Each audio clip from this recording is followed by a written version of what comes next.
Evening. It's Pastor Tom. This is the Midweek Connection, and thank you so much for joining me tonight. Here's the topic that we're talking about: when it seems like God is unfair to you. Do you feel that way sometimes? When you kind of look around and you see other people and you see what they have, or you see what you're going through that other people, it doesn't seem like they're going through that. Do you kind of feel sometimes that God is unfair to you? If you can see the picture underneath the lettering there of the one little fish there alone in the bowl, and then the other one with, it looks like some kind of a beach chair and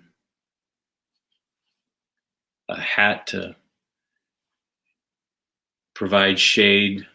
Does that kind of seem like you're the one on the left sometimes? Well, let's talk about that, because God gets it. God fully understands that sometimes we do feel that way. So what Jesus did, as recorded in the book of Matthew, is one day he tells the people around him, he tells them a story, a parable, which is, it wasn't a true account, but it's just a story with a purpose. It was to get them to think.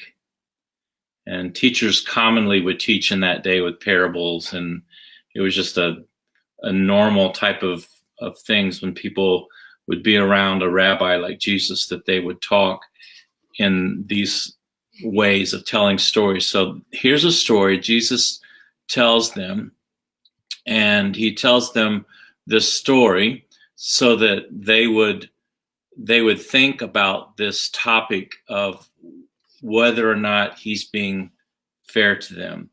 So in Matthew 20:1-2, it says, "For the kingdom of heaven," whenever you see this phrase, kingdom of heaven, it's basically means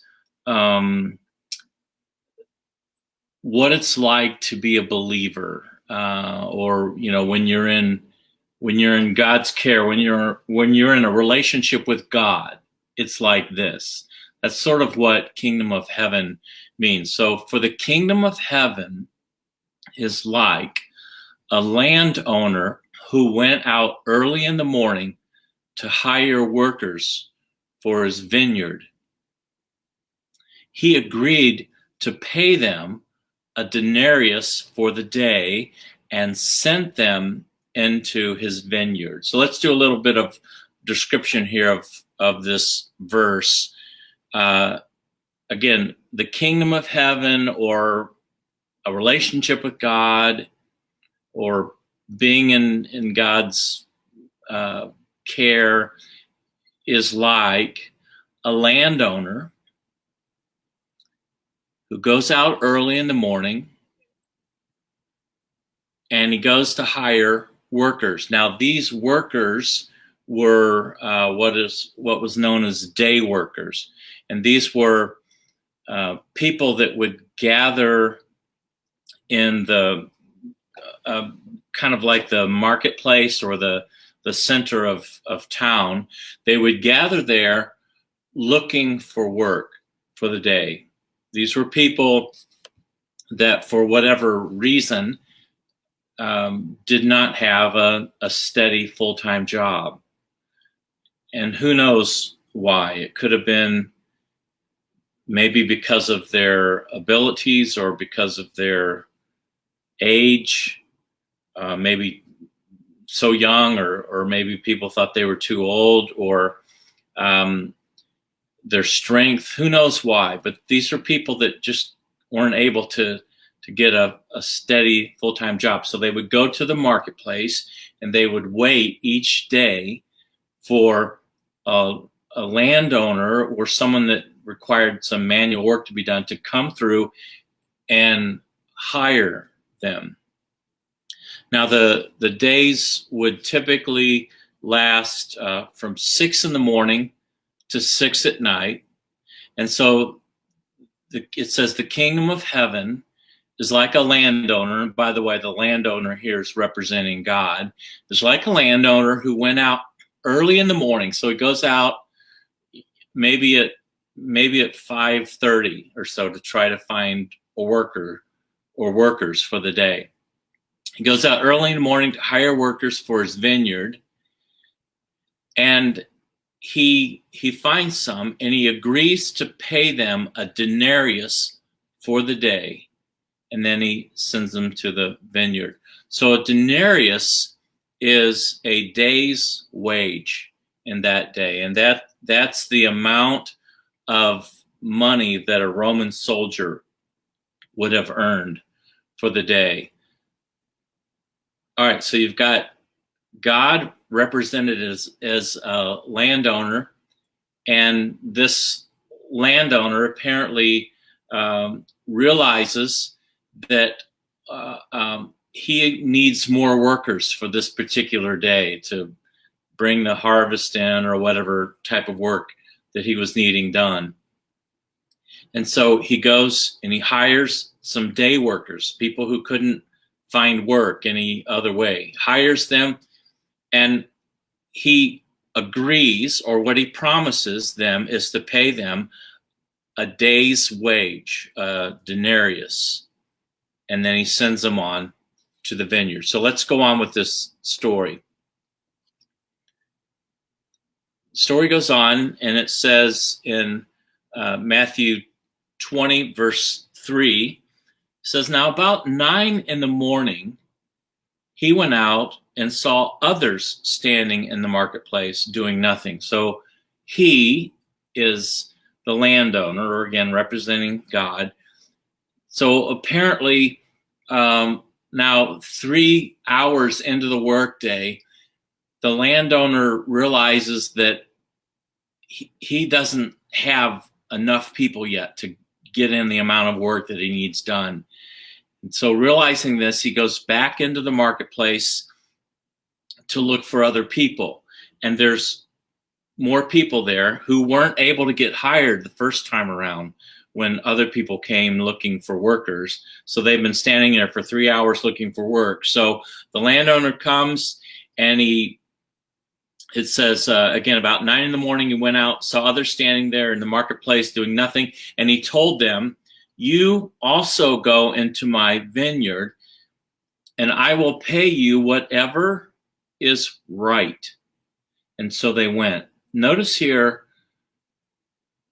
it says that the landowner says, not that he says, "I'm going to pay you a denarius like he did the others," but he said, "I'm going to treat you in a right way. I'm going to be good to you. I'm going to be right to you." He doesn't talk about the wage, though. He just says, "I'm going to treat you right." Now, I just want to say in regards to the topic tonight, and the topic again is when it seems like God is unfair to you.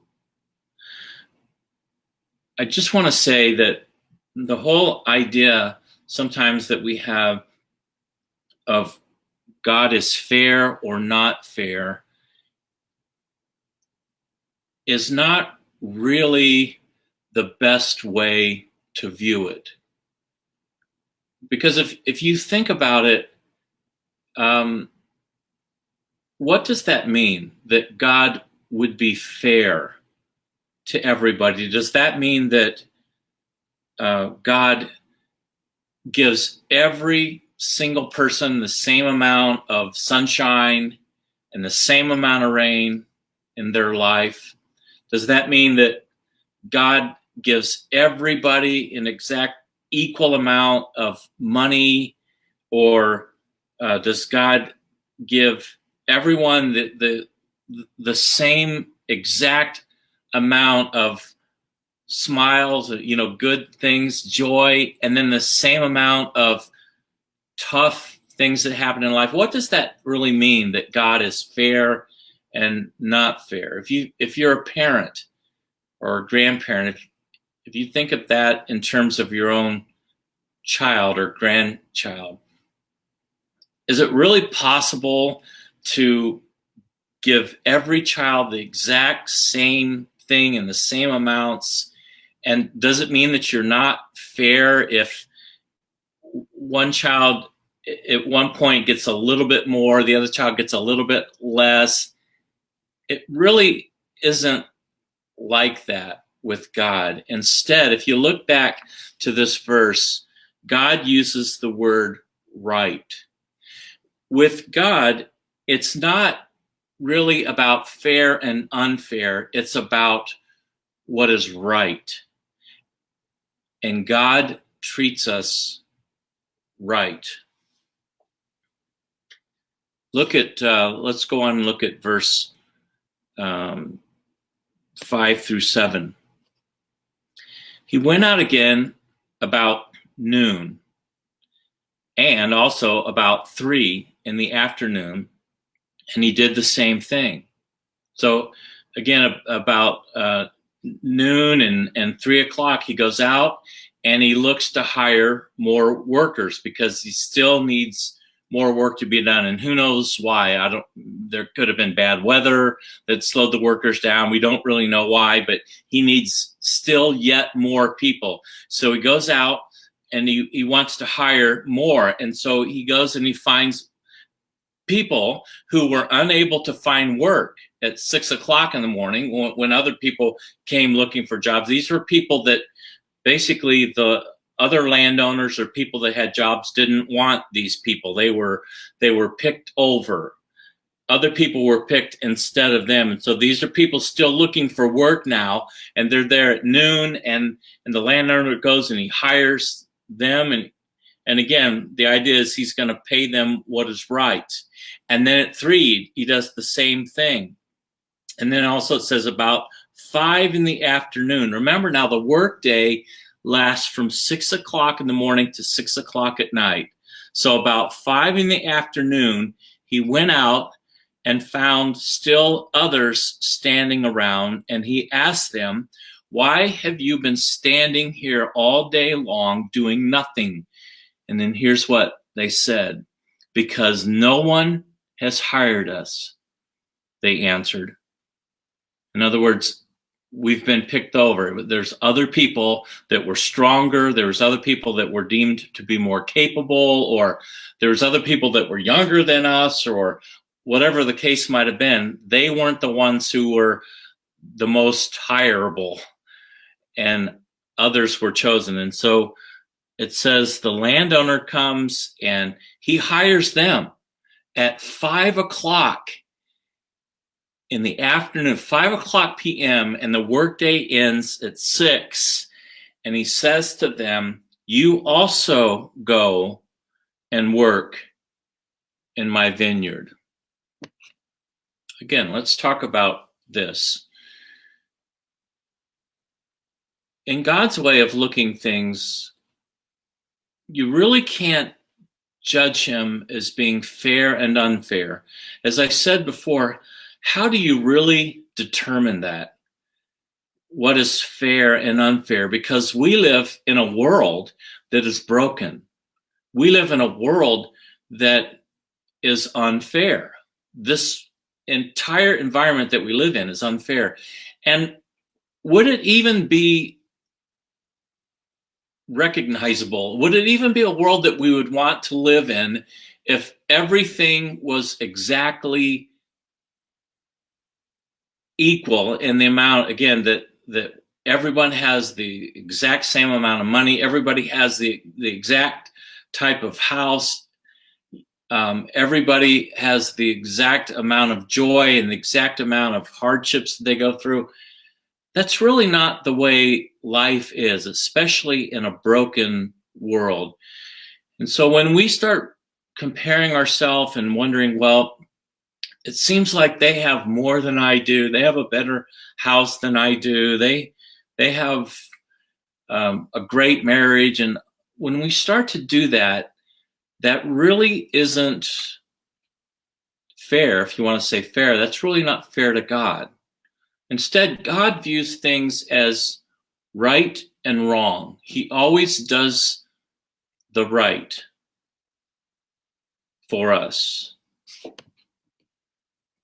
Now let's go on and look more at this passage of scripture. We go to verses 8 through 10, and it says, when evening came, now again, this is, so when 6 o'clock comes, the end of the workday, the owner of the vineyard said to his foreman, call the workers and pay them their wages, beginning with the last ones hired and going to the first.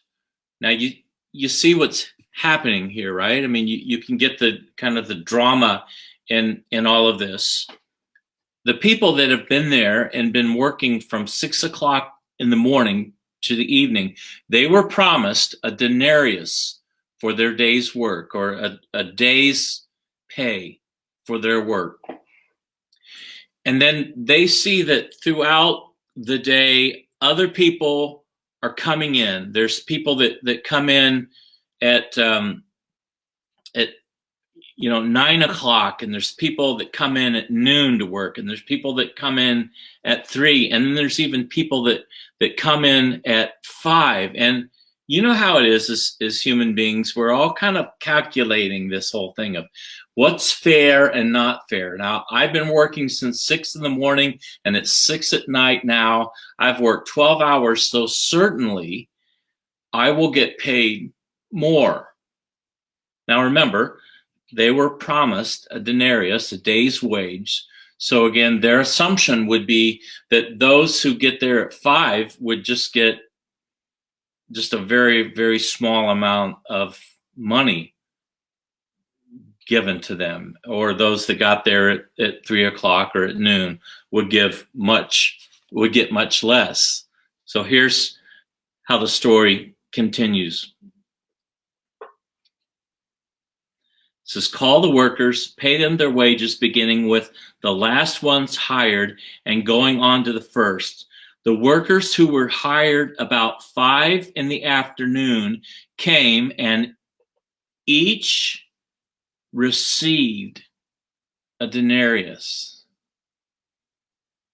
So when those came who were hired first, they expected to receive more, but each one of them also received a denarius. You know what's going through their mind. You know what goes through all of our minds. We've served you, God, for all of these years, and we've done this and that. We've dedicated ourselves to you. We've not gone into this lifestyle. And then there's other people that just kind of come casually to you, and you accept them and you treat them exactly in the same way that you do me, and I deserve so much more. I deserve to be treated far better than that person down the street who's not good to their kids. And look at the good things that they've got in their life. You know how it is with us. We kind of do this mental calculating as we compare ourselves to other people. And so again, scripture says everyone got a denarius, a day's wage. Verse 11, when they received it, and when the people that had been working from 6 in the morning, when they received it, they began to grumble against the landowner. Remember, the landowner here represents God. They began to grumble against the landowner, and they said, these who were hired last worked only 1 hour, and you have made them, look how it terms this here, you've made them equal to us. Interesting phrase. Interesting the way it's said here. It's really not in their mind. it doesn't all have to do with the fact that they're getting more money, but now it's like who's better and who's not as good, who doesn't quite meet up to the standard. Now it's like better and worse. They're worse than us as people, and here you're treating them in exactly the same way. And they go on in their complaint and they say, you've made them equal to us, us, the ones that have borne the burden of the work and the heat of the day. But he answered them, the landowner answers them, God answers and says, I'm not being unfair to you, friend. Didn't you agree to work for a denarius? Take your pay and go. And then it says in verse 14 through 15, I want to give you, this is the landowner talking, I want to give the one who was hired last the same as I gave you. Now look at this next statement. Don't I have the right to do what I want to do with my money? God is saying, if I want to do that, don't I have the right? If I want to allow someone to have a higher paying job than you, do I not have that right? If I want someone to have a bigger house than you, or I allow them to have a bigger house than you, do I not have that right? And again, in our mind, we say, well, yes, you do, but it's not fair. And now we get back to that whole thing. What is fair? And could life really be done that way?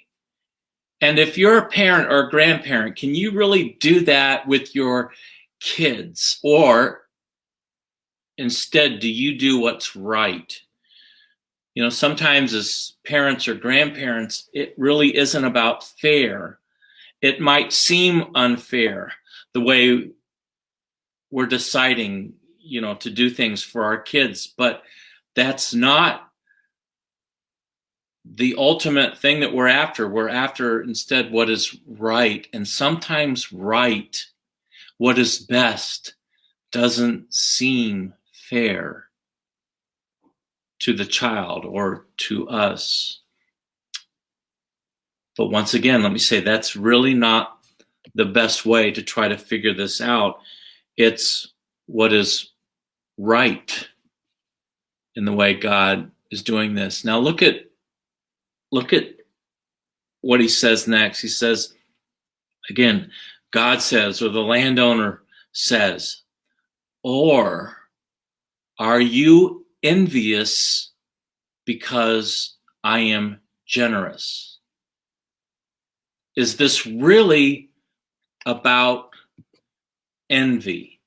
Is this really about coveting something that someone else has that you don't have?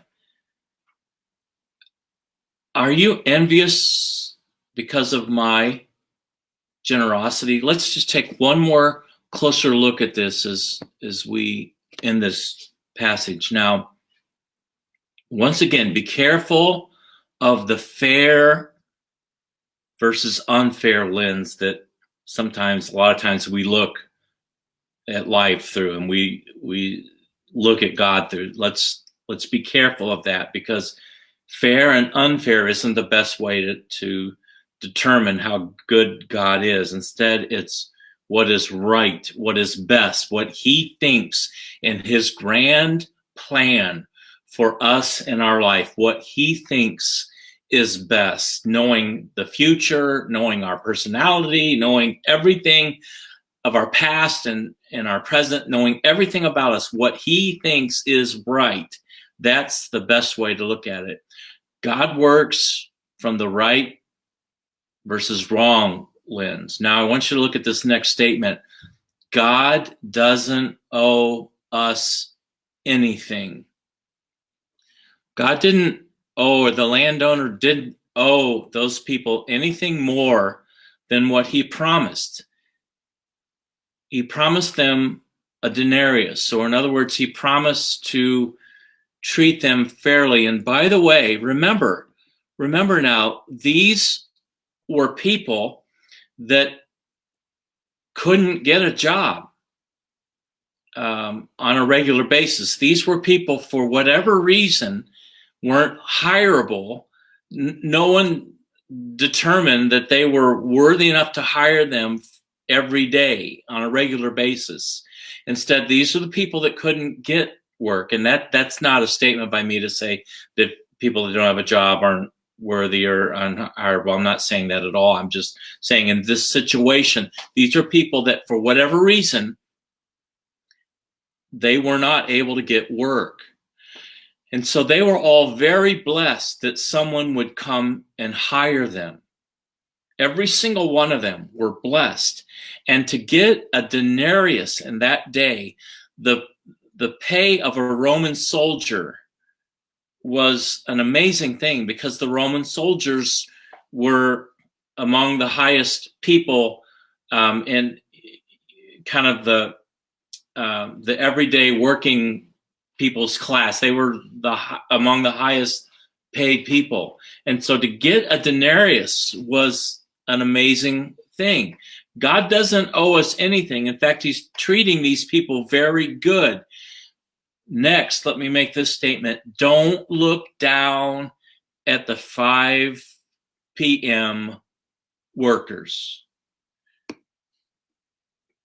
Let's be careful when we're in this fair and unfair thinking, because when we start thinking of fair and unfair, in other words, God's treating us fair, that's saying that we are so deserving of much better because of the way we are, the way we act. And so to not treat us in the way that we think you should treat us, God, is just unfair. But then we also include the thought of, if we think we're so worthy of getting so much great treatment from God, then what comes next is we also think other people aren't as worthy. Other people don't quite measure up in the same way that we do. And it just all comes along with this fair and unfair thinking. So let's be careful not to look down at the people that we think don't deserve it, because that whole thing is wrapped up in pride. Next, be grateful for what you do have. Part of the lesson here of this story is Jesus is saying all of you should be grateful, whether you've been working from 6 o'clock or started at 5 p.m. You should be grateful, because none of you deserve a denarius. None of you deserve the pay that you're getting. None of you deserve what you're getting in life. Neither do I. We should be grateful for what we have. Here's another thought. How about being happy for how God blesses someone else, instead of being jealous, or we just can't be happy when someone gets a nice car, because there's this moment of, oh, that's nice. And then why didn't I get, all of that is just wrapped up in ungratefulness for what God has given us. How about that we challenge ourselves to actually be happy when God blesses someone else? Why not be happy for the person who started to work at 5 o'clock? Because these were the people in the story who were picked over all day long. They weren't picked at 6 in the morning. They weren't picked at 9 or at noon or at 3, because they were the most undesirable of all the undesirables. So the challenge is, why not be happy that these people got treated so well. And then the last thought is the landowner actually was showing kindness to every single person in the story. He was showing incredible grace to everyone there.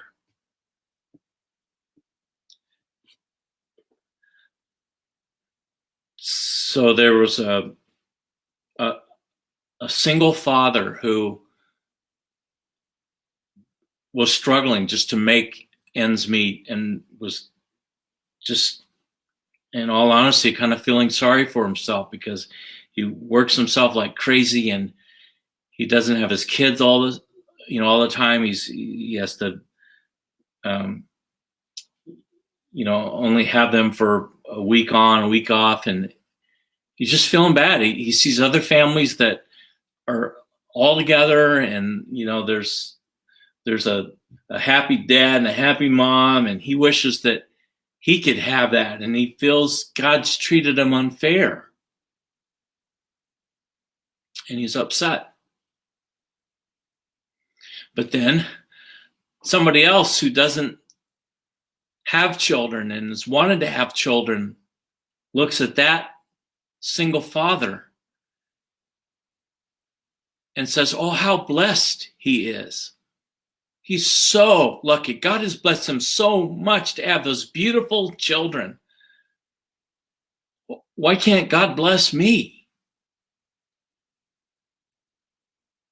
And then there was a person who had very bad health, who looked at the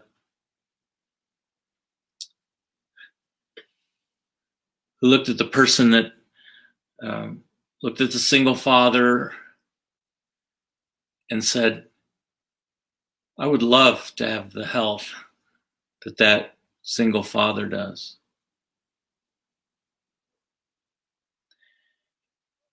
All of us have this tendency to want somebody else's life.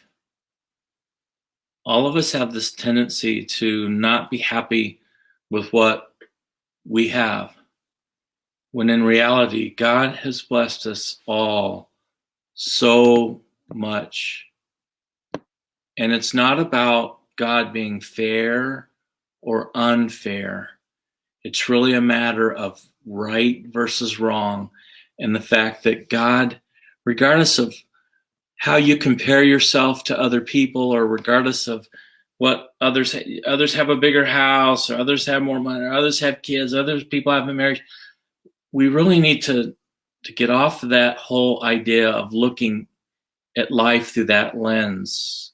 Instead, it's that we should look at life as how blessed we are and how many people would love to have what we have. Or even the poorest person in the world, they've got things that other people, would love to have. It's just, let's learn to be happy with the life God has given us and stop viewing it as fair and unfair. He or she has more, and I'm so, life stinks because God's treating me so bad. Let's get off of that and just understand we're blessed and thank God. Thanks for being here with me tonight. Those of you that are online, Lori and Kevin and Dee and Lauren and Leslie, great to have you. And Holly, good to see you here online. Kathy and others that I'm probably not seeing now that have been online, others that are listening that aren't even checked in right now, and others that will be hearing this throughout the week. Hey, if you're in town on locally here on Sunday morning, we have a wonderful service planned. Some of our youth are going to be leading. We're also going to hear from our youth group as they've just less than 2 weeks ago had this wonderful convention that they were at, and they want to tell us about that and all the good things that are going on in the youth group. just going to be a good time. And I hope to see you there at the Ithaca Church of God at 10:30 again if you're here locally. And thanks for joining me tonight. Check out my blog at 24today.org. That's 24today.org. And I'll see you next week, if not before then, for the Midweek Connection.